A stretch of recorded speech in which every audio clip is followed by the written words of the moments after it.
Hey y'all, and welcome back to the latest episode of Code Brew. I'm Joe King, and I'm still not here with Luke Warren because he's still out traveling the world.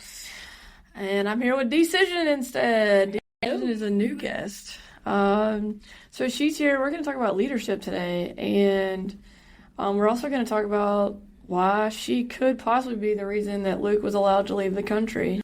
I don't think I approve that. If I did, we're going to have to talk to somebody about that. Rethink all your decisions. Yes, because he didn't invite us, so I know, right? unfortunately. Did I tell you that the first thing he did whenever he got to the Philippines was like go to the KFC drive-thru? That checks out. I can track his location for safety purposes, of course. He needed a good warm meal. And I was like, why are you at KFC in the Philippines? No. That totally tracks. But so you wanted to read our disclaimer though before we get going. Go for it. All right. The views and opinions expressed on Code Brew are solely our own and do not represent the views of our employers, professional organizations, or any personal or professional affiliates. This podcast is for educational and entertainment purposes only and should not be considered medical advice. I meant to record you.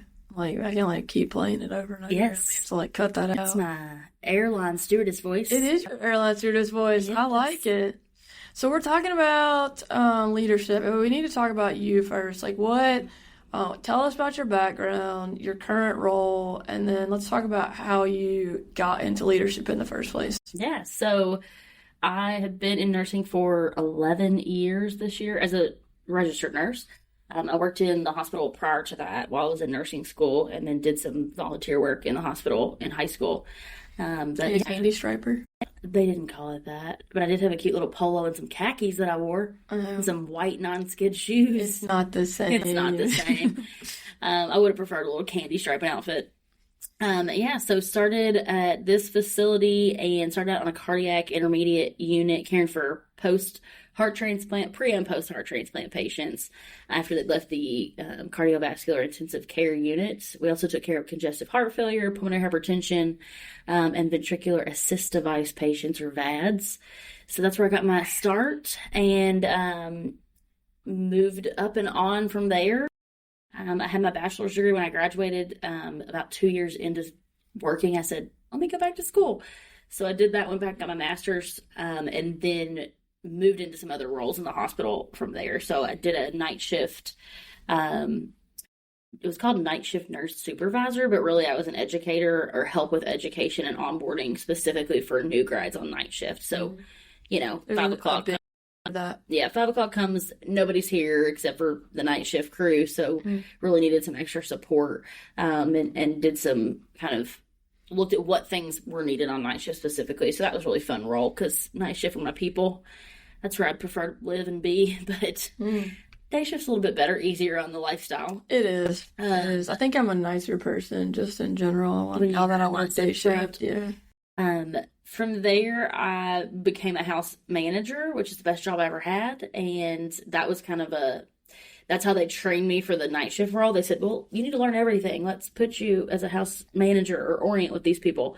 So I did, and they're some of the best nurses in the hospital. They know so much, and so I got to do that for a couple of years, and was still getting my master's at that time, and then ended up transitioning to the nurse manager role when I was graduating with my master's. There was an open position. They said, do it interimly. That's how they get you. Maybe that's the phrase you never want to hear in the hospital. Do it interimly, and that's how they get you. So I did that, and then have managed multiple different areas in the hospital, both departments and units, and then moved into a director role. So my current title is Director of Clinical Support Services, which really encompasses a lot of the entities that assist with the departments and units. So I don't have any actual inpatient, outpatient units. I have float pool, transport, monitoring, journey to excellence, some things related to quality and outcomes, and all things innovation. So journey to excellence being the shared governance piece. Shared governance, yes. Looking to be on that journey to achieve magnet recognition at some point. Yeah. And all those things. So it's a whole episode. We may have to talk to you again about magnet. Yes, let's talk about it as we move along the journey, what it means, what it doesn't mean. I think it's something that needs to be talked about probably. Something that we talk a lot about as nurses, and So we could probably have a whole episode on that. Yeah. So yeah. Absolutely. So any surprises that you encountered moving away from the bedside as far as like, do you miss the bedside? Like, I was just curious, like, do you miss doing direct patient care all the time or no? Yeah, I think that definitely not getting to see patients. I mean, that's the reason that I think most people start into healthcare. It's definitely what drew me to healthcare, was the opportunity to make a difference in people's lives who were struggling and at their most vulnerable. Mm-hmm. So not being able to see that connection, I think, is probably one of the hardest parts of it, because most of the time now, I mean, you can round on patients, but you get pulled away to other things. So most of the time you're only encountering patients either in the hallways or when you are having to go deal with an issue or a problem. So you don't get to do that day to day. And that's what I loved about the unit I worked on when I started, was because we really got to know those people. I mean, this was the only place that they could come. You know their families, you know their birthdays, you know they're in the hospital for weeks or months, or you're celebrating with them. Mm-hmm. And so that's what I loved about it. It's why I never wanted to work in the ICUs, because I wanted to talk to my patients. Yeah. Some people are like, I want them, Well, I mean, I feel like, I sometimes feel the same way, because, I do more, my service is more towards the staff, to the staff. And when I do get involved with someone, it's usually whenever things have, deteriorated. And so I may not get the opportunity to talk. So I understand. I sometimes, and I was just curious if you're experiencing that as well, as I sometimes miss having those one-on-one, just normal interactions with patients as you take care of them. So, okay, so leadership and non-traditional paths. So I want to talk about what is nursing leadership really, and what does that mean to you? So for me, nursing leadership, I mean, leaders are, I think we're going to get into this, but there's informal leaders, there's formal leaders. So in my role, I would consider that formal leadership. It's title driven. And so it's having the ability to make an impact in some way. But that comes from me having a title and having, some kind of authority. Then you have your informal leaders on the units who are just within the facility who have the ability to make an impact. And it's because people see them as leaders. They trust their knowledge. They trust them. And so, really it's making that impact and being able to have people who will follow you. Right. You're leading their following in some way. And they're both equally as important. Oh, yeah. I mean, you can't move anything along if you don't have your informal leaders behind you as a formal leader. Mm-hmm. No. So leadership is one of the things I thought about whenever I was getting ready for this episode. Is leadership is influence. Like you're saying, you have to have the ability for people to follow you. And I think that is, you have to be able to inspire people to get along behind you. So I think that's really important. But you're right. There's the formal leadership that comes with a title.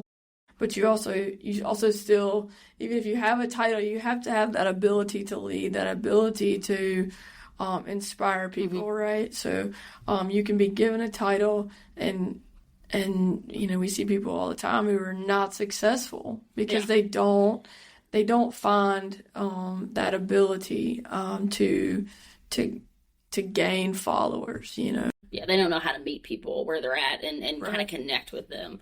Right. I think that's, one of the things that it's very important to me is the difference between management and leadership. So there are a lot of people who have a title of manager. Right. So managing something is, to me, more the administrative stuff. You can check a box, you can do an audit, you can, count how many times somebody's been to work or not been to work or that kind of stuff. But put their schedule on the computer. Yeah, that is administrative. That's managing stuff. But leading, to your point, is people who you're inspiring them to see a vision for good or bad, out in the world. Yeah. different types of that. Right. But, people who you can do all of that, but you can also move and drive change. And that's the big thing with leadership. Because, a lot of times that is where people fail because they think, but I'm checking all the boxes. I'm doing all the things. Well, you're managing stuff, but you're not inspiring anyone. Right. No one's behind you and your philosophy or what that looks like. You don't have a purpose. Well, and you have to have a philosophy. I think part of it is establishing what that purpose is. What direction are you moving to? And to your point, is it's so important to find what your purpose is. Being a change maker is really important in healthcare. I think that's a huge thing, because it is ever changing, ever evolving to bring better outcomes for our patients. And so I think we all have to be change makers in some kind of way, to be involved in leadership from a healthcare perspective, especially from a nursing perspective. You have to be willing to accept change, find out what those changes need to be, educate yourself, you know, in evidence-based practice, and then look at ways that you can, bring about those changes. So, so another thing I want to talk about is how important it is at all levels. I mean, we can have leaders. I mean, obviously we have leaders in the C-suite, or they wouldn't have got to the point that they're at if they didn't have leadership abilities. But then we also have leaders who are brand new. You can have new grads, you can have people at all levels of an organization displaying leadership abilities. So, yeah, I mean, new grads coming in, there's just different ways people carry themselves. Like, you can look at people and say, oh, I think they also have to have a drive to want to lead, because it's not that it's not always the easiest thing either, because when people want to follow you, or you carry that weight of knowing you have influence on people. But I mean, and it's not just nurses, there are lots of, respiratory therapists or PCAs or techs, that have some, really powerful influence on their peers or their sometimes without realizing colleagues. It, probably. Yeah. The things that they say carry weight, or, when they're saying, oh, there's something wrong with this, or this isn't right, that makes an impact on that unit. So you have, those people who everybody kind of goes to, oh, what are your thoughts about this? Like, oh, they're trying to do X, Y, and Z, is that, and they, they're the person that people, kind of come to, and it doesn't just have to be nurses. As a nurse myself, I know, one of my PCAs who's still here, actually, who, is just fabulous. I look to them as a leader, hey, can you help me with this? Somebody that you can rely on and trust. And so I think that you got to find who those people are for you as a new grad. And sometimes it might be you, because maybe you just carry yourself with a different, level of authority. I mean, sometimes, like, as a leader, you need to reach out to someone and say, hey, I see leadership in you. Oh, yeah. And call their attention to it. Because some people have these abilities and don't realize it. And that's, number one, a confidence booster, right? Because, I mean, inspiring people is huge, and building people up is huge. I mean, I feel like that's a major part of being a leader, is building others up. And then also, like, helping someone realize their potential is amazing. Mentoring. So, having the opportunity to be able to mentor is huge. I mean, one day you hope to not maybe be in your role. Right. One day I'd like to retire. Oh, yeah. Succession plan. 100, I don't know, 100. I'll retire in that year. Is your math working? I don't think so. I think at this point it's like, I'll just, work until the end. But, having somebody, who can come behind you and you can say, when I move on to the next path in life, this is who's going to step into that place. Because you want to set a cheerleader wants to set their group up for success. Whether they're there or not, they are looking to make sure that everybody's going to be successful. No, I think that's huge. Another thing to me about leadership is being not just a problem pointer outer. That technical term. I know. I like someone who's a problem solver. I like someone who, and I'm not saying you have to always come to me with a solution. I know, some people can't. You can be presented with problems, and the solution is not always evident. Right? I mean, things can be really complicated, and so you need other minds to help you see solutions, right? But I like people who are willing to work towards solutions, because there's plenty of people out there in the world who are just like, hey, there's a piece of paper on the floor, and they're not going to pick it up, right? Yeah. There's a lot of problem pointer outers, and I think leadership takes being a problem solver. The PPO's problem pointer outer. Hey, you'll remember it though. I will. Yeah. So I think absolutely, it is appreciative inquiry. Yeah. No. Yeah. It is. It's Look it up if you're not sure what it is. Yeah. But no, it's coming with a positive mindset on things, right. And you want people to come with a solution and have thought about maybe how we could do things differently. But to your point, maybe you don't know. You just recognize something is wrong, but it's coming with, hey, I saw this and I'm not sure what to do, but I want to help versus, let's work together. Versus this is, same crap, different day. Like, this never changes. Yeah. Well, that's not going to help anybody. What are you saying? What can we do? Partnering with people, talking to people in a positive manner instead of just, kind of crap talking. Yeah. It's, hey, I saw this happening. Like, what do y'all think about it? Not, oh my God, did you see what I know. Oh, I mean, what JoJo did today? Doesn't it feel like there's so much of that, right? Yeah. I mean, just be someone who's, that's definitely something I want to leave with people, is like, be someone who's willing to like come to the table to solve problems, and be one of those change makers, and not just someone who's like, well, this is just how it always is, and I'm just going to accept it, and, I'm just going to complain about it every chance I get. So, yeah. So let's talk about your path into leadership. So, like, talk about, like, pivotal moments, like how your career has really evolved, not involved. Sorry. So I think that one of the things you kind of mentioned was people, when you see somebody who you think has potential for growth, is saying that to them. And, hey, I think you're doing a really great job.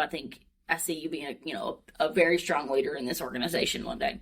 So for me, that happened when I was getting my master's degree. The person who was my preceptor for that worked here. She was the director of nursing at the time, and really pushed me to grow, and was the person who, as I was finishing my master's, she actually came, I was on house that day, and she walked in the office and she said, what do you think about this? You're finishing your master's. What are we going to do with that? We have an open manager position. Mm-hmm.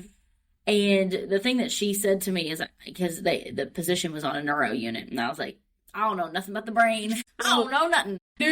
Sometimes in healthcare tend to silo ourselves. Yeah, I'm like, cardiac, heart.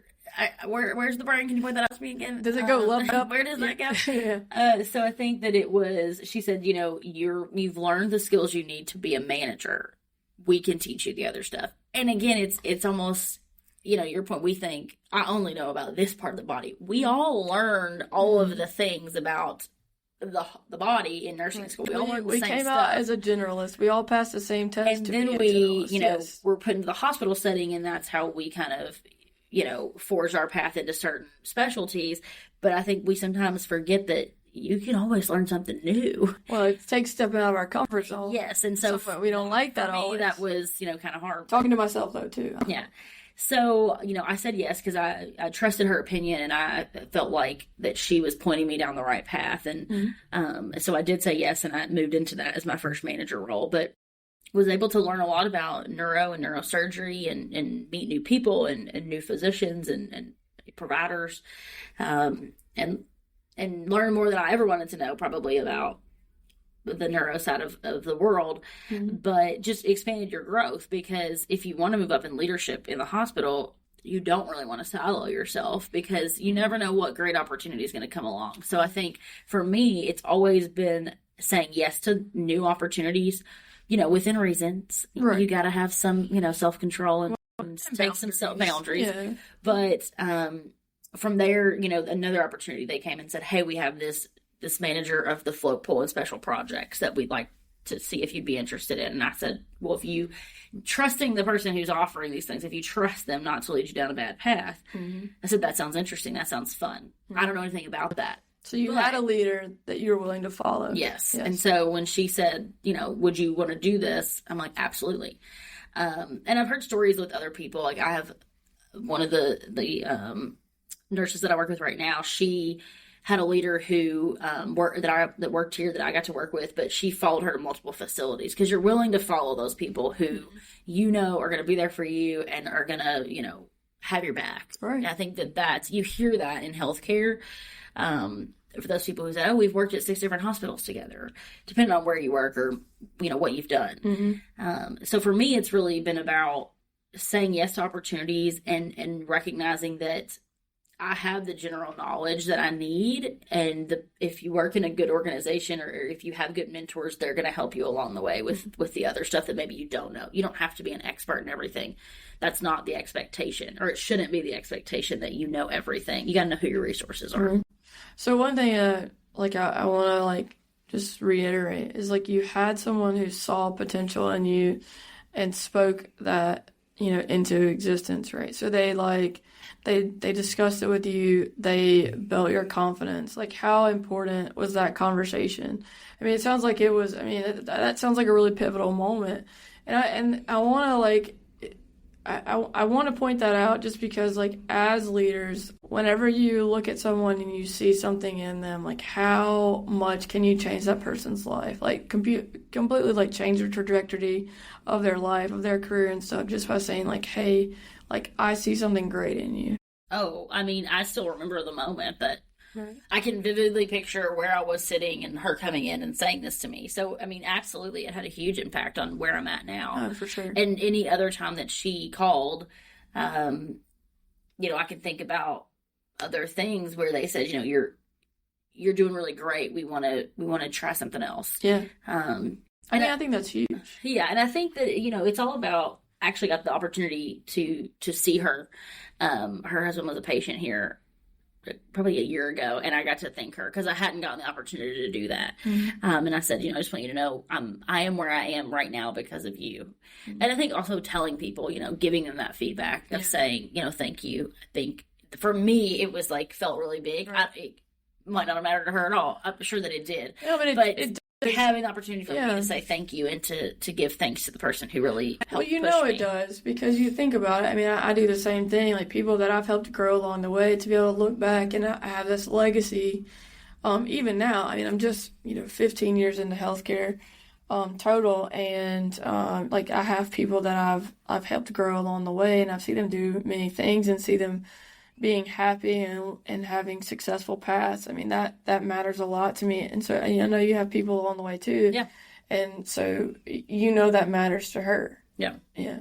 So I just think it's important for us as leaders to make sure that we're not afraid to speak up and say, hey, you're doing a great job. I see potential in you, and have these conversations where you try to help steer people in the right direction. Mm-hmm. So, but yeah, no. Did you ever have issues with imposter syndrome? So, being the young person that I am, yeah. You're only a few years older than me. Yeah. She likes to remind me. Yes, you will hit middle age first. I will. It doesn't feel like it's gonna be that long either. When I started in this, we talk a lot about, or there's been a lot of things about, nurses eat their young, and I think that is still relevant today. I think sometimes, there are people who do that, or we're trying real hard to phase it out. Yes, we're very much trying to do that because, they're not going to be around forever. And we've lost a lot of people, during COVID and stuff who left the industry, who maybe had been there, the old guard, so to speak. Yeah. So when I started in my leadership journey, I was pretty fresh out of school, and it just so happened that these opportunities have presented themselves. So sometimes I'd be in rooms with people who were, I didn't want to say much older, but just had a lot more experience than I did. And so sometimes it was hard to be like, should I be here? So I didn't, you'll never believe this, I didn't talk a ton in the beginning. I can't imagine. Now you can't shut me up. But yeah, it was just I think also just listening and then recognizing, okay, I'm going to not say everything that I think. I'm going to get a full form plan and then, tell people what I think or give my opinion then, or I'm going to try something. So when I first became a manager, I had really great patient experience scores and was able to recruit a unit that didn't have that many staff at the time, and, kind of showing what I can do in that way, because data speaks and data drives things. And so being able to show that, I think, kind of helped me, that I could say, because I think you said this earlier, oh, this is the way we've always done it. It's my least favorite. It is. Makes me cringe. I hate that phrase. Nothing makes and me so people, like had been here for decades and decades, and had been in management for decades and decades. And sometimes that isn't always the best, because they maybe don't want to change or aren't as willing to change. And we're coming in with, we've got 5 generations in nursing now. People have to be flexible, and so I think that was kind of hard sometimes to think, well, they've been here for forever, so they know. Well, yeah, they know what we've done for the last 40 years, but Heck, we're using electronic medical records We now. used to smoke at the nurse's station. Exactly. Yeah. So things change. And now we would swat things out of your hand real quick. Yes. And so I think that was kind of hard sometimes as being so young, but just I think proving yourself and being able to prove what you can do and showing the data. You can say a lot of stuff. You can say whatever you want, but being able to actually prove it with data, I think helped me in saying, hey, I am here and I am making a difference. And hopefully that's recognized. Yeah. I mean, everybody was at the table for a reason, and, you kind of have to own your piece of it, but I think being able to prove is really important. So, one of the things we wanted to touch on was like different trajectories outside of the traditional bedside. So we've looked at several things that we wanted to discuss, like nursing education. We have like a whole department for nursing education. Absolutely. Informatics is a whole different department. Those are nurses. They are nurses. Didn't know that when I started. Thought it was IT guys. Well, Just thought it was yeah. I mean, it's easy to think that, but there are people who work in informatics who are trying to make technology more nurse friendly, and that's really cool. Quality and risk. We group those together. And they're nurses too. They're people who were, it seems like we have a tendency to make things like profession specific. Like people who are looking at quality and risk from a nursing standpoint are also nurses. Yeah. Well, you need that nurse viewpoint on things. Yeah, for sure. I mean, and there's so many jobs that I feel like when you're in nursing school or you have career fairs, you hear nurse in the hospital, nurse in the nursing home, school nurse, and then, your advanced degree, so nurse practitioner, I feel like more so. Or, you could be a professor of nursing. Mm-hmm. Okay, but there's so much more than that, and they don't focus. Not that they need to focus, because I do think you obviously need to get your skills at the bedside, and whatever that is, whether that's, in a nursing facility, in an acute care facility, in a rehab facility. But just when I first heard about some of these jobs, like risk management, I was like, I want to do that. I want to go read medical records because I'm a nerd like that. I like to be like, well, clearly they didn't chart this, or they said this at this time, and it doesn't. Well, that's a lot like that. When I heard about those things for the first time. But yeah, I think you just hear things and you think, oh, I'm a nurse, I can't do that. Or that's obviously for someone with this degree or something else. It's like, no, they need nurses. They need that brain, because a lawyer trying to read a chart, it has absolutely no idea what they're looking at. No. They need someone who can just interpret like I have no idea what I'm looking at whenever I look at, like, the law. It's it's like a contract. I'm like, I'm going to sign this contract. I'm probably sign my life away. How many times have you not read a contract that you signed? Oh, well. Every day. I scroll through. I'm like, scroll through. Yep, that sounds good. Yeah, accept. Yeah, no, I completely understand. So, I mean, but there's so many people. There's nurses who write policy. Yeah. They write nursing policy, and that's one of the cool things about, one of your things that falls under your umbrella is shared governance. Shared governance. Yeah. No, I mean, it's nurses writing policy for nurses. Yeah. Right? Or like, helping to form policy for the hospital. All your support services, I mean, the manager for transport is a nurse, House managers, which we've talked about before. Best job in the hospital. It's very unique. I love being house. I love being house, but sometimes it's a lot too. I mean, you have the whole hospital on your back. Yeah, you're hard to find a problem that doesn't fall into the house manager, job description. That's definitely for nosy people like more us. Duties as assigned. Yeah. It is a good job to have. Oh, absolutely. Because I get to know everything. The dirt. But that's something that, I mean, every hospital more than likely has a house manager, a house supervisor. They might call it they might call it something else. Yeah. But again, not something that you really hear about in nursing school. No. Or not a job that they don't show that on Grey's Anatomy. They don't show nurses on Grey's Anatomy, really. Yeah, so, you're right. The doctors are running everything. Yeah. Not true. Which we know that, doctors don't really run hospitals, nurses do. Yes. So. Employee health. Yeah, great people. Yeah, we have some great people working in employee health. We talked about the legal nurse consulting, medical device jobs. Yeah, there's so many companies that they try to sell you stuff every day, but most companies have nurses who are doing the education, because who better to educate on products to nurses than nurses?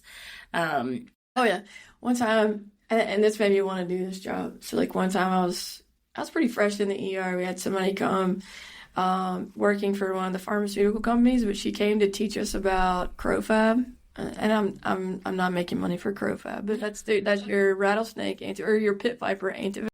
I did not know that. I was like, please tell me more. What is CroFab? This girl knew her stuff, and now I did too, because I was so interested. But like, told us about the sheep that are part of making CroFab, and they get injected, and then they pull their blood out. And these sheep, they survive off. And I'm probably getting this wrong, CroFab people, but I still think your product is really cool and your reps are amazing. So like they feed these sheep. They live off of like mangoes and bananas and pineapple. So intrigued. I'm gonna have to go do some. So CroFab is like the next evolution of the latest evolution of antivenom, and so people would have allergic reactions to the previous version, but they don't have the same reactions to CroFab. But if you're allergic to like mangoes and pineapples and bananas, you can have a reaction. And I was like, that's so freaking cool. Anyways, I just remember thinking, I want to do what she does, because I can get that excited about CroFab. You can. I'm currently now like Googling it. I know. Like, now you want to know. So interesting. But yeah, nurses can do so many things. I'm Stryker. This isn't a plug for Stryker, but I do want to work there one day. I did interview with them, and they have nurses, just this fabulous nurse from Michigan who, they do all the education when you buy new beds or you bring in their mobility equipment. I just think even, and really anybody, I mean, if there's people, who aren't nurses who are, listening in, who are some of your followers. Yeah. There's jobs also, some really great like OTs and PTs who also do stuff related to mobility. So there's it's just so interesting what you can. I hope that respiratory therapist doing the stuff on vents, because nurses don't know as much about vents. Yeah, or not a lot. Or BiPAPs or all those things. Yeah, I hope they have respiratory therapists doing that. They need subject matter experts on those things. For sure. Not us. Because I'm like, what will this button do? Just kidding. I don't do that.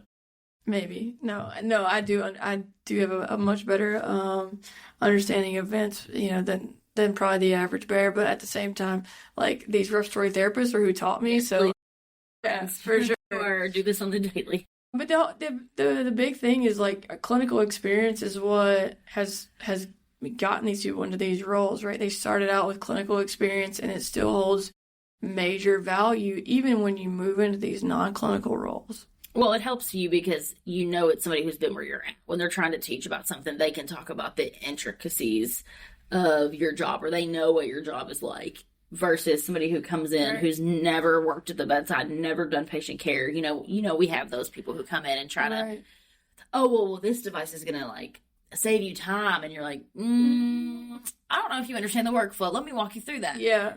This isn't going to help anybody. Yeah. Y'all didn't think about X, Y, and Z. You should have had a nurse at the table, or you should have had somebody clinical at the table for that conversation. Exactly. Absolutely. I think that has become more of mainstream to involve people who've done the job to kind of help. No, 100%. I mean, we definitely never want someone who's non-nursing making decisions for nursing without some input, right? And same with any profession, right?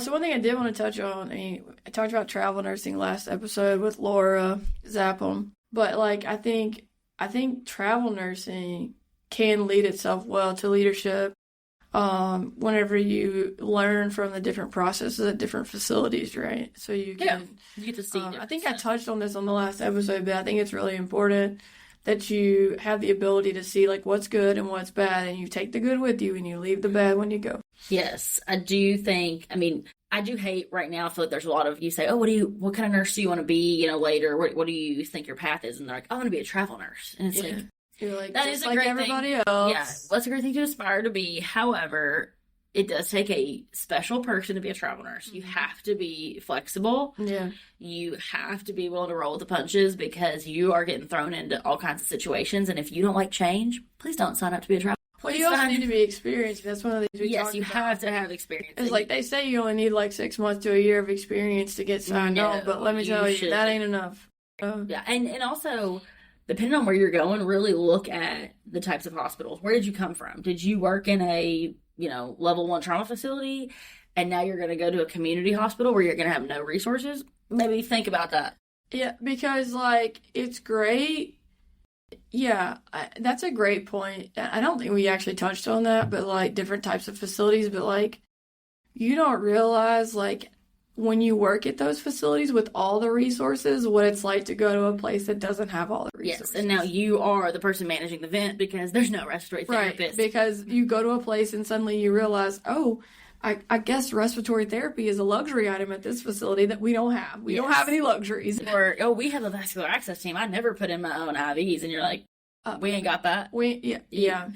You've got to, you're putting them in on patients that probably need central lines. Or even a code team. Yeah, I've worked in a lot of places where, I worked in the ER, and you are the code team. The code team. Yes. No matter where they are in the hospital, I better get going. So I think it's just important to kind of recognize there's so many different types of facilities. Mm-hmm. And maybe, that might be something good to highlight if people are looking for careers. Just the different types of nursing facilities that there are and what you can learn. Yeah. But yeah, travel nursing, you're a travel nurse, so, you've definitely brought some different experience. I do like hearing from people who've worked in different facilities of what's worked. I think your point, take the good, leave the bad. Mm-hmm. Because we don't want to just continue to do the same thing over and over. So, hey, this works somewhere else. Right. Well, maybe it won't work here because we are a different type of facility, but maybe we could try something similar. Right. What will work for us? Well, there's a lot of different ways to get new ideas. Yeah. There's, obviously everybody needs to stay up to date on evidence-based practice, but there are many, many ways to get new ideas. And one of those is by working at different places. One of those is by, there's a million ways, right? So that's just one thing that you can bring to the table. So let's talk about education, and certifications, of course, things that really help you along the way towards leadership. Essentially, we need to try to lay out a path. There's a lot of people coming into nursing who don't really know how to get from A to B. Mm-hmm. They have this vision of what they want to do later in life, or sooner. Maybe it could be sooner rather than later. Yeah. And then not really sure how to get there. So what could help them along the way? So if you are coming out of school, for nursing, you've got lots of options. We've got LPNs coming out who. There's certain places where LPNs can work, and then if they want to advance, more than likely they're going to need to get their RN, mm-hmm. whether that's going back to do an ADM program or a BSN program. There's lots of schools now that offer bridge programs. Mm-hmm. We're lucky enough that our facility is partnered with universities, and they do that. So first you want to figure out where you're at, where you're starting from. Mm-hmm. And then to go into leadership, to be a manager, most places you need a bachelor's degree. They haven't gotten to the point, what I have seen, where they're, requiring master's degrees, but most of them do want you to have a bachelor's degree. Mm-hmm. Because I think bachelor's degree programs kind of add some of that extra critical thinking, and there's some of that. I think a lot of times they do have that management clinical too involved in it. Yeah, you do get, that's something they've added recently. I've actually taught that for one of the schools here, is mm-hmm. the leadership clinical. Yeah. That we didn't have when I was in nursing school. I never did that, but now. It's been a while. And then I got to teach it, and I was like, this is cool. I wish they'd had that when I was there. Yeah. So, if you want to do management, more than likely a BSN, but then from there, it's really, what programs do you want to do? A master's degree? Do you even want to do a master's in nursing? Because you don't have to have a master's in nursing. There are masters, there's MBAs, business administration, there's MHAs, which is mm-hmm. healthcare administration. So looking at, what do you want to focus in? Do you want to be, very focused? Do you want to be more broad? And sometimes there's programs that do dual. So I have a master's in nursing administration.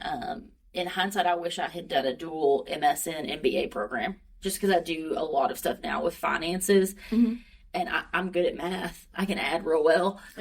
You probably wouldn't believe that by listening to me talk. But finance is hard. Understanding that, I did not take accounting in college. I don't have any accounting background. And there's a lot of math, a lot of high-level math that I don't quite understand. that would have been helpful. So they're having to, walk It me is through complicated. that. So if you are interested in going up, beyond, I would definitely say look at the MBA programs or the MHAs. Yeah, consider it for sure. Now, if you want to go teach and you're like, I really want to be a nursing, not just an instructor, because you can be a clinical instructor without that. Mm-hmm. But if I want to teach in nursing schools, I want to be, the professor, then you are going to look at the, masters of nursing in something. Yeah. Or the DNP, which when I was in school in our area, the DNP was very much more focused around clinical practice and kind of taking the place of the nurse practitioner. And now there's DNP programs more geared toward administration and leadership, which is what I wish would have been available, but there wasn't anything local, because I probably would have done that. So now you have something you need to go back and get. Now I need to go back and get my doctorate. Gosh. But there's different things too. It kind of depends on what you're interested in. We have leaders who have, different masters. We have leaders, our quality director, system director of quality actually had her JD, which works because she worked in quality. So she needed to know a lot about legal stuff. Yeah. So you don't have to have a master's of science in nursing to advance. So maybe I should go back and get a law degree. My parents would be thrilled. My parents would be thrilled. Yeah. To hear that I wanted to go back to school for something else. There you go. You're just always in school. Just stay constant learner, lifelong learner. I'm too stressed as a student, for sure. But yeah, I think it's also asking people. I've had conversations. People have called me and said, "Hey, I think I want to go back to school. Like, what are your thoughts? Like, let's talk through it." Absolutely. Ask people who have different degrees. Look at what's behind their name. Look at the degrees and say, "What do you think about that? Do you think that would have been helpful to you?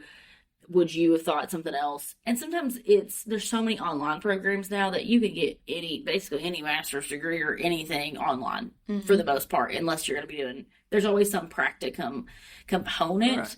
But a lot of places are, trying to meet people where they're at, literally, and will let you do there are a lot of options.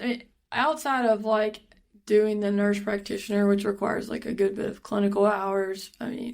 Necessarily, obviously they need them, but yeah, some of these non-clinical masters you can definitely get online and work with your time schedule. That's something I haven't actually really considered being important, but you're right, it is. That flexibility can be really important for people in our profession. Yeah, I did mine while I was still working 3 days a week, and it was very helpful, those 4 days off. Yes, I work 3 days a week, and it is very helpful, especially getting ready to go into the clinical phase. Because I just started a certification course, and I was like, I don't want to do this while I'm at home. I've already worked today. I'm like, let me do it on Saturday. Like, I don't want to do it on Saturday. Yeah. So, definitely do it while you're young. Oh, yeah. I feel that. But you can, there are people who go back at all levels. So I think that's the cool thing about nursing is you'll see people advancing their degrees. We have people who come in and are starting into nursing. It's a second career, and they're, they've lived a whole life, and now they want to come back, and maybe they didn't have the opportunity to do this when they were younger for whatever reason, or a different stage of life. And now they're able to pursue that passion. And I think that's amazing.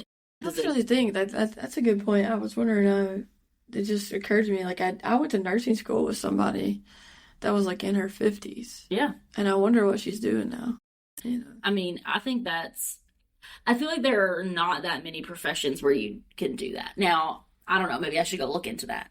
But I don't know a lot of people who have, gone back to school at 50 to become a teacher per se. Maybe they're doing some substitute teaching because there's, a little less required. I don't know, and maybe there are. Tell us if you tell us please reach out. I'd be curious, just what other professions are there where you have the opportunity to really, in a short span of time, change your career and try something new. I would really love to talk to somebody who went back to nursing as a second career later in life to see like their why and kind of how it's going. So if you went back to nursing, after another career, reach out to me because I might want to sit down and talk with you, have you on the show or something. No, because that'd be really cool to talk about. So what about like certifications? I mean, I feel like there's a ton to choose from. Alphabet soup, and it's hard to know what's even useful and like. So, I mean, I think first of all, depending on what your specialty is, if you're in a specialty, kind of look into that.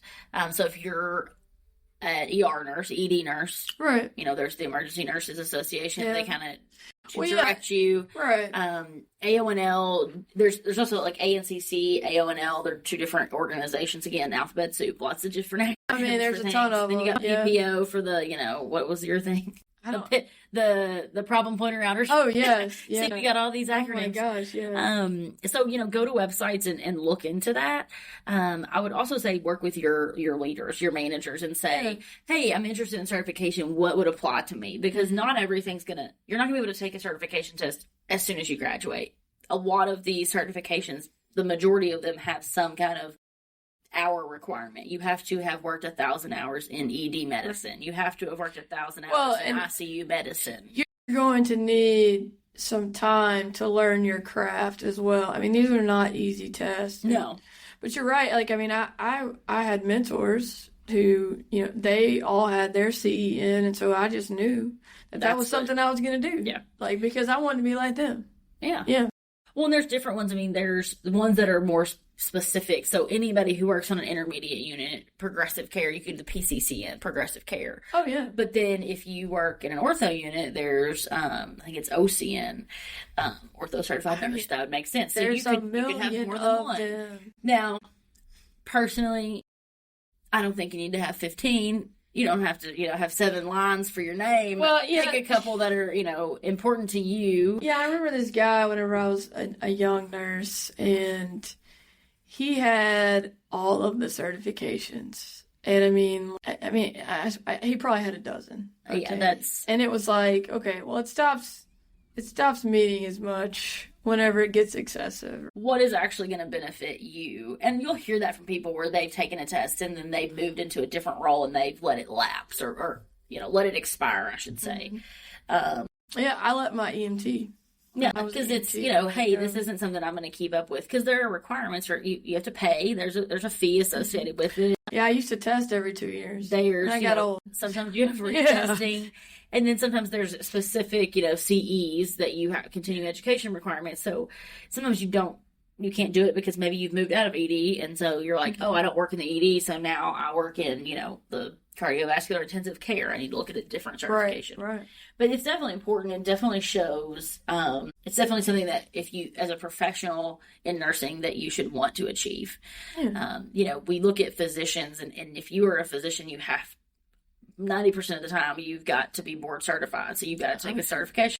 Nurse practitioners all have to have a certification. So it's something that as professionals we should want to do to show that we care about the knowledge that we've achieved and showing our specialty. Mm-hmm. So what about like other like process improvement class? That's the class you're taking, right? That's what I'm taking right now. Yeah, I'm taking a Lean Six Sigma Green Belt. Yeah. So I need to do I have my white belt. As a leader, take the next step probably. I definitely think it's important that you try to grow and learn. A lot of organizations have different process improvement, maybe departments, and there's different things you can do. I know ours has multiple different little mini trainings, so I would say look into any kind of thing that is free or that your company's going to pay for, or things out in the community. Leadership classes. I've learned a lot from being in leadership classes with people from other sectors. Not everything's transferable, but being a leader is transferable from one to the other. So how do they recognize and engage and recruit staff? How did they, at the end of the day, patients are customers. So how do you improve customer service? There's some great companies and great people that you can learn from for that. I think we forget that sometimes, that the patient is our customer. So I hear of people talking about reading like books about how Disney does things, or like, there's Studer, all these different, but you're right. I mean, looking at things from a customer perspective, and like how you keep your customers and how you they keep coming back, right?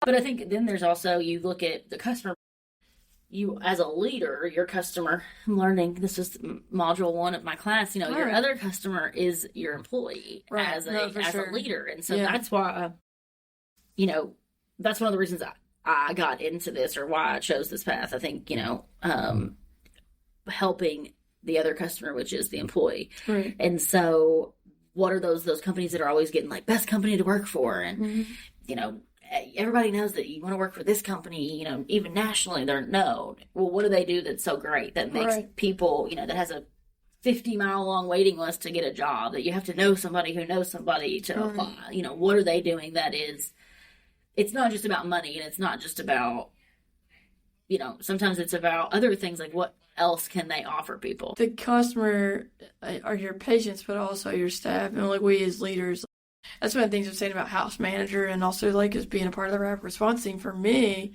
is like my job is more about the staff, like being supportive to the staff and making sure they have what they need, and then doing some, on the spot education, and also just like being a resource for if they feel like their patient's deteriorating.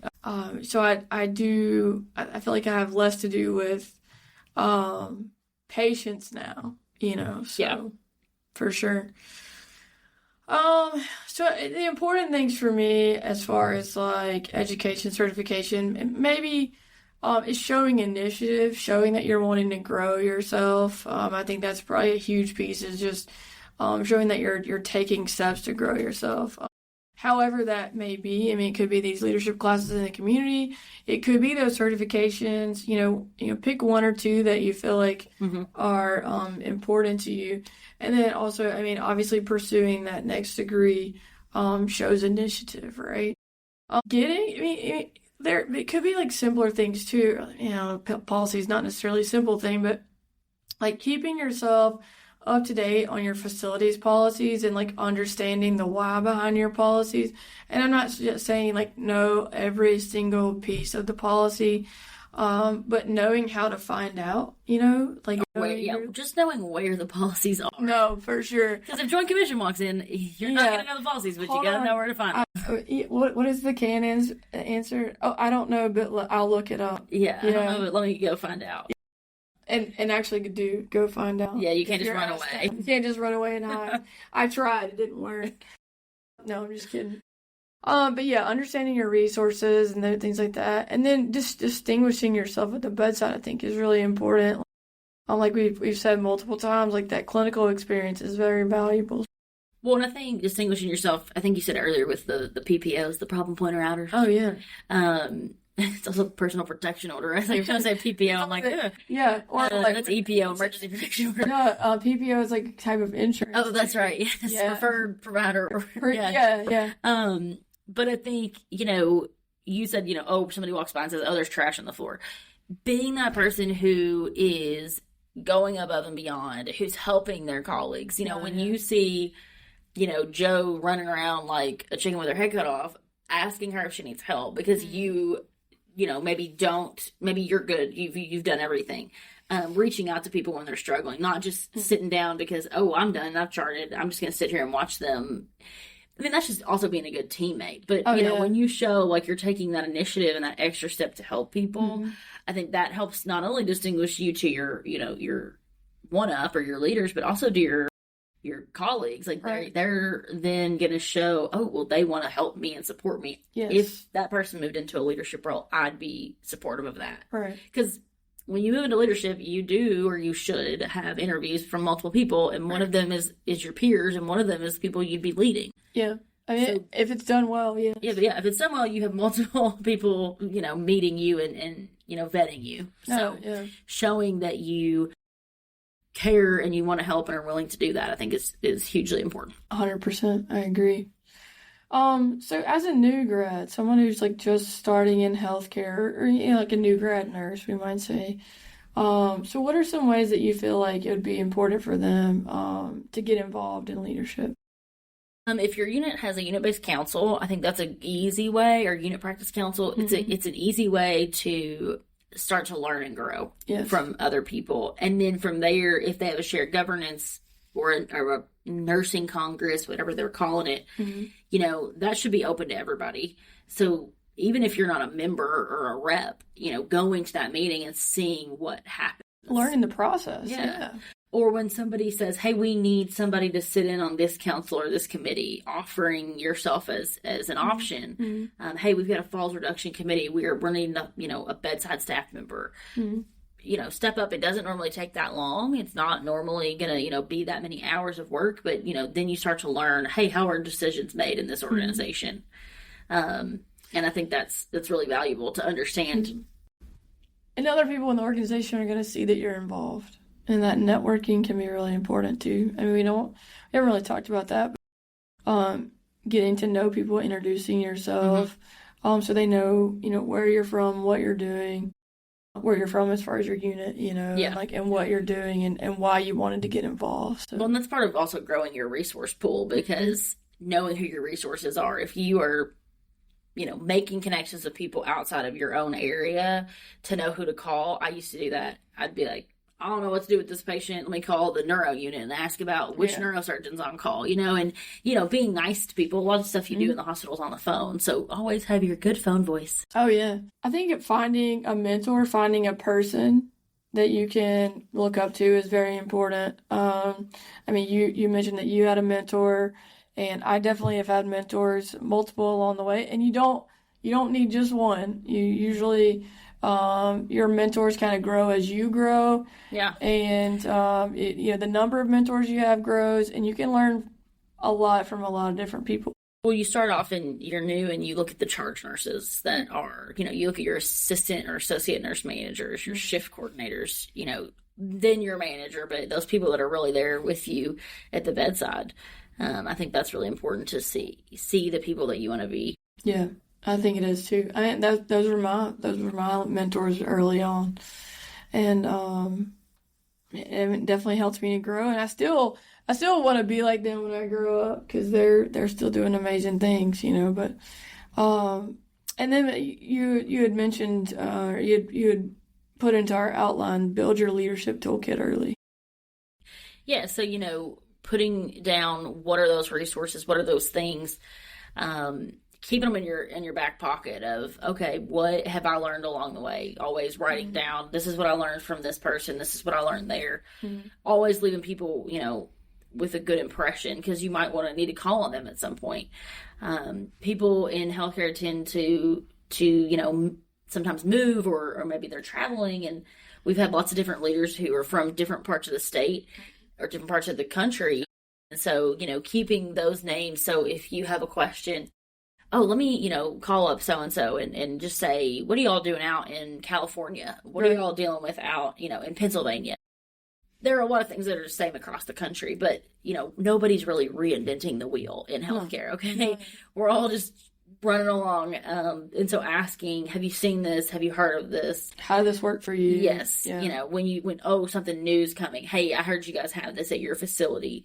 What do y'all think about it? Did it work well for you? What's some things I should ask? Yeah. No, that's a great point. No, for sure. So I wanted to talk about some common misconceptions. I think there are a lot of misconceptions about leadership, especially in healthcare, but probably in general too. So one of the things that we talked about is you don't do anything anymore once you get into leadership. Not. That's what Luke always says.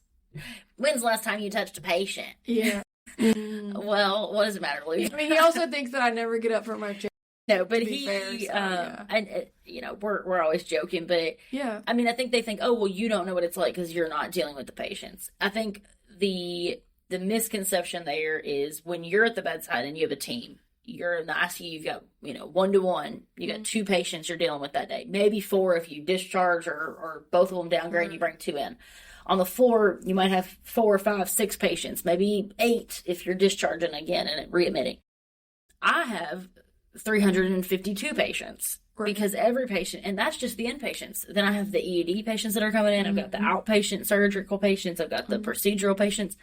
All of those patients plus the 1,000 staff members. I've got patients in this building, in this building, in this building. All of those people I'm responsible for in some way. Now, maybe not directly responsible for, but something I'm doing is going to be affecting every single one of those people in some way. 100%. And so I think that is That's one of the big misconceptions, is just because I'm not hands-on with patients, I'm hands-on with staff every day. I'm talking to people, my colleagues, like we're changing policy and practice, and we're trying to fight battles and things behind the scenes that you don't really get to see and maybe don't even understand. And part of that is my role as a leader.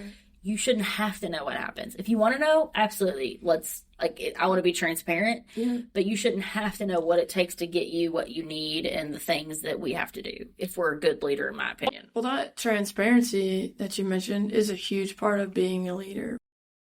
I think one of the issues is we want to be as leaders, we want to be as transparent as possible, but we can't share every single thing that's happening. And so sometimes there's that misconception that nothing is happening because they can't see everything.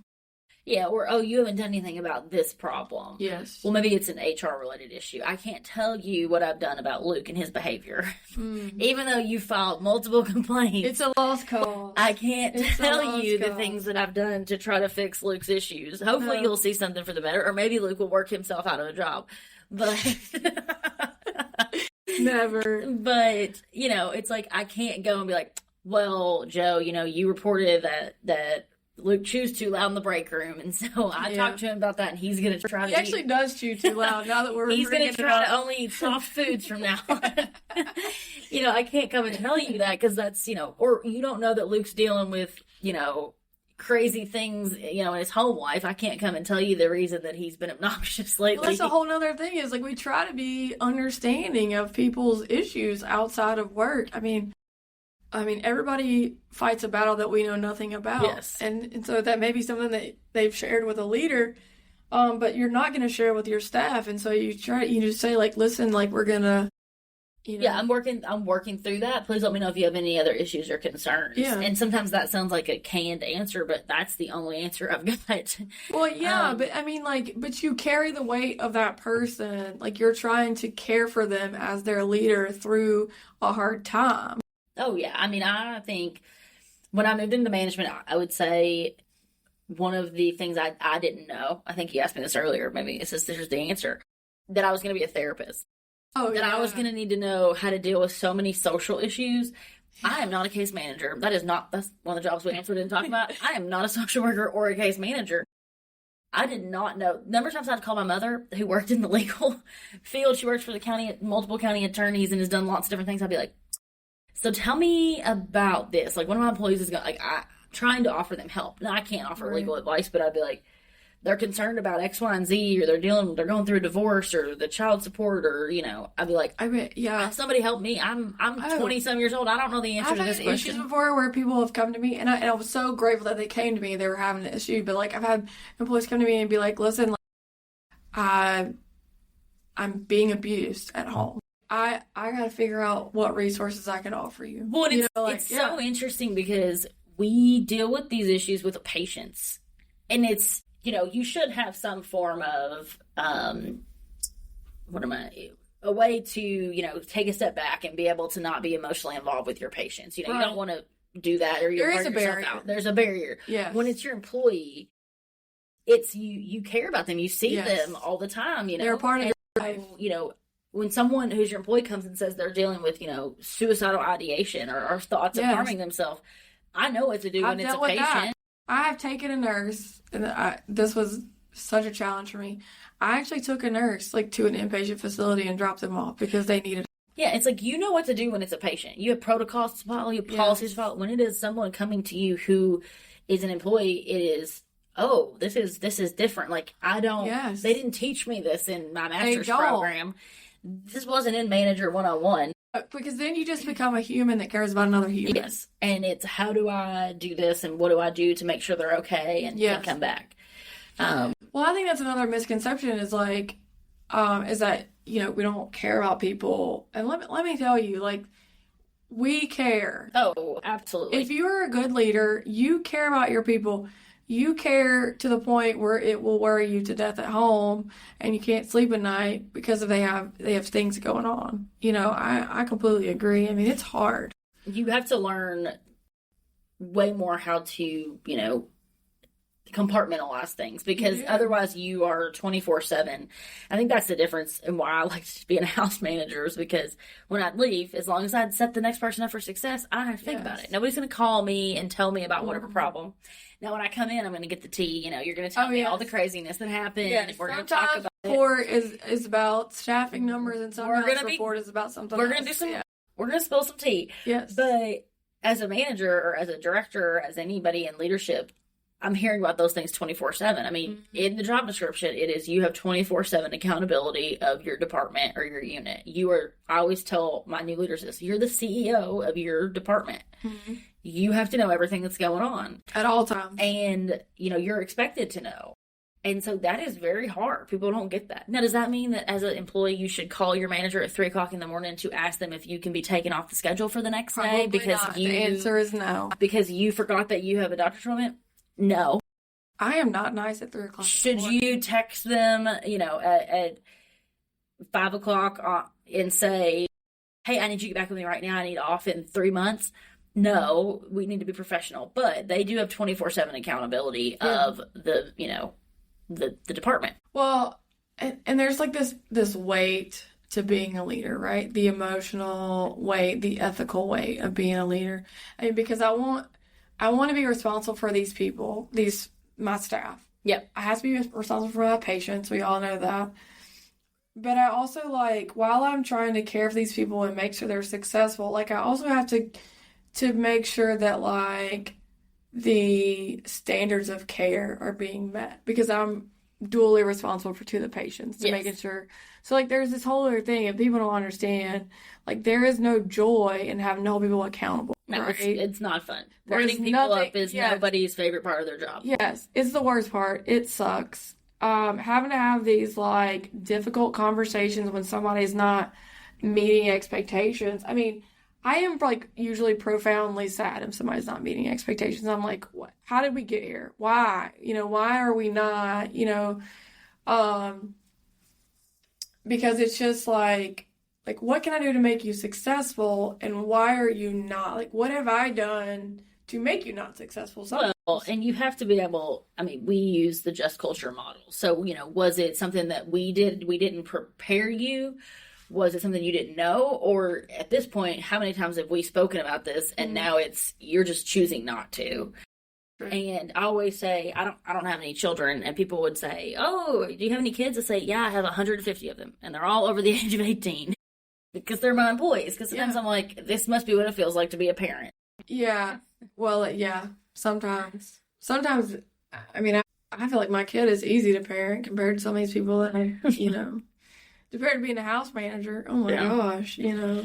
And I think one of the things that I always strive to do is, this was a leadership, or it was a value of one of our old organizations, and I liked it, so I have it on my office door. But it's assume positive intent. Mm-hmm. So we want to give people the benefit of the doubt. I'm always going to believe when you come to me with an issue that you have good intentions. Now, regardless of what other people are saying, I'm going to get your side of the story, and I'm going to assume that you have positive intent, because you come into it with a positive manner, then you're going into it in a better headspace than thinking, well, this is just something Joe does all the time. Oh, she did this again. Now, we know that I'm perfect. Well, obviously self-awareness is something she struggles with, but there's also that idea of, holding people accountable, but I'm going to assume positive intent. But the other quote that I love is, poor planning on your part does not necessitate an emergency on mine. Very true. Very true. You are a professional. And when you work in healthcare, I hope that you're the utmost professionals, because you are literally holding people's lives in your hands. Very true. And so I hope that you can be a professional and can, think through your actions and recognize what outcome they're going to have on other people. Right. No, true leaders want to see their people succeed and grow. Yes. We want everybody to thrive, and enjoy the job as much as possible, and we want to guide people. I think like we've said, we look back on the people that we've helped grow along the way, and that brings me a lot of joy. That's why I got into leadership. It was so that I could relieve administrative burden, and if we have happy employees, you're going to have happy staff. That's the it's not happy wife, happy life. It's happy staff, happy patients. It doesn't rhyme as well. Yeah. But, no, it is true. I mean, I wanted to see people grow, and I want to make that bigger impact. For me, it's all about making an impact on people. And I can make an impact on, my 4 patients for the day, but I can make an impact on more patients if I can help as many staff as possible and make sure they have what they need to do their job. Yeah. So, advice for aspiring leaders. Advice for aspiring leaders: be a sponge. Learn all that you can. And there are so many leadership tactics and leadership books, and you can read millions of them, but figure out what philosophy you want to live by. Every hospital or every place that you work is going to have some different values and things. Make sure that they match what you're looking for. Make sure that when you go to a place and you're going to be in a leadership role, that you their values and their mission and vision really match what yours is, because it's going to be really hard to be a leader if you do not align in that way. And they do not have the same values that you hold. Yeah, I agree. And a lot of these books are, I think for me, from leadership, like I've, definitely read some books about leadership and listened to some podcasts, and even I did some master classes, some of those classes. Oh, yeah. This is not a plug for master class, however. We're not plugging a lot of things. Yeah, but there's, some great stuff to be gleaned from there. And I think I just take a little bit from each thing, I really want to take this one point and let it, be a part of my philosophy. So, yeah. So for new grads or students, did you put your tip here? Yeah, so my tip would be never stop asking questions. Yeah. You can always grow and learn, and people who don't ask questions always scare me. Oh, yeah. Because they think they know everything. They get a little overconfident. We talk about that all the time. Well, that's the flip side. So we say all the time, if you're in a place where you can ask questions, and run. Yes. But if you meet somebody who never asks questions, also run. Because they're trying to kill, they may not be trying to, but they're going to kill somebody. Yes. Oh, 100%. Yeah, so any, you had a funny story you wanted to share? I do have a funny story, yes, about you never know what you're going to get as a leader. So I was the house manager, and at the time in our organization, we had what we called administrators on call, and they were different people at the director level and above who came from all the different departments. So this particular week, the administrator on call was our director of radiology, which, again, great guy. You need to have those resources when you have a radiology problem, but really doesn't always know the answers to the questions that you're going to ask as a house manager. So I call him up and I said, hey, you're the AOC. I just wanted to make you aware of this situation that we have in case it escalates. There is a cat in the wall. And he's like, excuse me? What am I supposed to do with that? I said, hey, I'm just making you aware. There's a cat in the wall. We're working through it. So what had happened? I cannot stress enough, how many strange things fall into the lap of the house manager. Okay. Yeah, when you get that call and they're like, oh, you got to come down here. We got a problem. So what had happened is there was a patient on this particular unit, and this was probably 3 or 4 o'clock in the afternoon. They had some friends who wanted to cheer this patient up. This patient and his friends apparently were all unhoused individuals, and so they wanted to bring in a cat to cheer him up. Well, they didn't have a cat. They didn't have a cat, so they found a feral cat outside. Somehow brought it into the hospital in a bag, got it into the room to show their friend to cheer him up, and because it is a feral cat, it does not know these people. It jumped out and somehow found its way into a hole underneath of the radiator HVAC thing. So then humans are wild. The cats are probably. Call the cat feral, but really the human. Wow. Sure. Okay. So, engineering was able to extract the cat. The cat lived. It got taken outside. The manager of the unit at the time had a very stern talking to with the patient and the friends about do not bring animals that are not your own and that are unvaccinated and don't want to be here into the hospital. So many poor decisions were made. But yeah, that's one of those you just can't make this stuff up. I mean, you really can't. That's. I mean, got up to 5 floors, like made it up the elevator with this cat. It gets out, finds a hole in the wall, and you know. I mean, that's a good one. I mean, I don't even know what to say. Yeah, so later, there was like a couple weeks later, I was in the AOC meeting, and they were like, okay, we're bringing in some new people. What kind of prep do we need to do for this? And the director of radiology was like, well, I'm not really sure because nobody prepped me for this. I was like, well, there's nothing you could do. I just needed to tell you in case we had to. Know. I mean, you really don't. I mean, like, if somebody's stuck in the elevator, yep, it's my problem. Do I know how to fix the elevator? Nope. You know, if it starts raining from the ceiling, which sometimes happens, guess whose problem it is? Yeah. Also mine. It's well, there's a storm. I remember you called me once that was, like there was like a wind advisory. I mean, the wind was like blowing people over. Not a tornado, but the wind. And I was like, no patients can go. We're going to tell nobody can go outside for like the next 35 minutes. I remember that. Because like, people would blow, like you would blow down the street. Yeah. And there was like dumpsters like flying down the street. And we're like, okay, no one is permitted to leave the facility. There was a cow. I saw that. And this cow just flew by. Yes, from the 14th floor. It was insane. No, just I think you're confusing that with an episode of Twister. But yeah. No, I like that one. But no, just the things that you have to, It's so wild. You just never know what you're going to get. And you do. I mean, like, that's one of the things, like, as a house manager, like, you kind of have to know what the weather's doing because, I mean, you might have a snowpocalypse. You might have a tornado. Floods. You might have a flood. You have no idea what's coming, but it could all happen in the same week. It could all happen in the same week. No. Thank you, Dee Cision, for joining us. It's been great. I'm really enjoying it. Thank you so much for having me. I've waited 16 episodes to be here. I know. We've talked about it, and now it's finally here. Look forward to her rapid roast. We have a bonus episode that I will release at some point. I'm keeping them in my back pocket for now, so you never know when you might see them. And we'll have you back on at some point. We'll come up with that next thing. Might be Magnet. We never know. Let's talk about I don't know. Absolutely. We'll see. Yeah. So just a reminder, check out the merch store, codebrewpodcast.myshopify.com. We still have that code BrewCrew10 for 10% off your first order.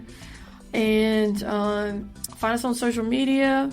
Interact with us if you have topics you want to hear, and we're just happy to keep going. So as always, stay caffeinated, stay curious, and we'll see you next time on Code Brew. Bye, everybody.